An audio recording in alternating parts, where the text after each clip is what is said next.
Assalamualaikum warahmatullahi wabarakatuh. Perkenalkan, kami dari kelompok 3 yang beranggotakan Alfiani Rizka NIM 03, Serli Diana Putri NIM 08, Ziyadatu Nikmah NIM 22, dan Naufal Farah Zahra NIM 24. Kami akan menjelaskan mengenai asuhan keperawatan anestesiologi pada Tuan A dengan diagnosa fraktur humerus. Untuk yang pertama ada pengkajian.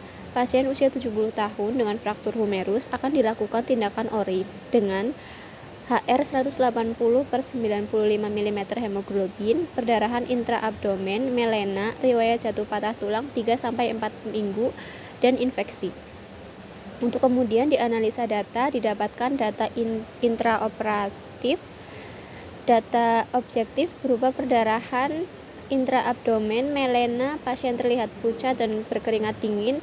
Untuk TTV-nya TD 180 per 95, nadinya 120 kali per menit, SPO2-nya 94%, dan RR 16 kali per menit. Untuk masalah kesehatan anestesi, dimulai dari riwayat jatuh, trauma abdomen, perdarahan intraabdomen, kemudian terjadi resiko perdarahan. Untuk analisa data, yang kedua ada data objektif. Pasien mengalami batuk, penurunan kesadaran, terdapat sumbatan benda asing. Untuk masalah kesehatan anestesi yang kedua, dimulai dari intraoperasi, kesadaran menurun, terpasang alat bantu nafas, kemudian terjadi resiko kegawatan jalan nafas. Untuk yang berikutnya ada rencana tindakan. Nama Tuan A, umur 70 tahun, jenis kelamin laki-laki, nomor CM 0006327, diagnosa ORIF, ruangan Bougainville. Untuk data intra-anestesi, bagian resiko perdarahan. Rencana intervensi tujuannya setelah dilakukan ASKAN selama fase intra-anestesi diharapkan perdarahan teratasi. Untuk intervensinya, 1. Mengidentifikasi penyebab kehilangan darah, 2. Memonitor TTV, 3. Monitor tanda dan gejala perdarahan, 4. Monitor nilai hematokrit dan hemoglobin, 5. Gunakan set transfusi atau blood stat, 6. Memonitor status cairan seperti turgor kulit dan CRP, berikan oksigenisasi sesuai kebutuhan, dan terakhir kolaborasi dengan dokter pemberian pengontrol perdarahan. Untuk diagnosa yang kedua ada resiko kegawatan jalan nafas. Tujuannya setelah dilakukan asuhan keperawatan anestesi selama fase post-anestesi, kegawatan jalan nafas teratasi dengan kriteria hasil pasien mengatakan tidak sulit bernafas, pasien tidak batuk, pasien tidak sesak, dan pasien terbebas dari sumbatan benda asing. Untuk intervensinya, monitor pola nafas seperti frekuensi, kedalaman, dan usaha nafas, monitor tanda-tanda vital seperti saturasi oksigen, tekanan darah, dan nadi. Lakukan pembebasan jalan nafas menggunakan teknik head lift, chin lift, jaw thrust, oropharyngeal airway atau NPA, ETT, LMA, krikotirotomi sesuai indikasi. Kemudian berikan terapi oksigen sesuai kebutuhan, misalnya nasal kanul, masker wajah, dan masker rebreathing. Untuk selanjutnya ada implementasi. Bagian implementasi diagnosa yang pertama ada resiko perdarahan.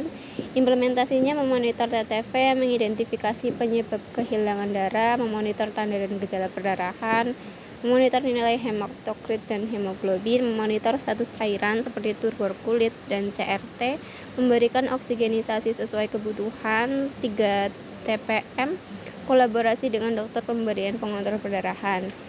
Respon pasien dengan riwayat jatuh dan melena, TD 140-80 mmHg, nadi 90 kali per menit, SPO2 98%, RR 16 kali per menit, nilai hemoglobin pasien 14 gram per dl, CRT kurang dari 2 detik.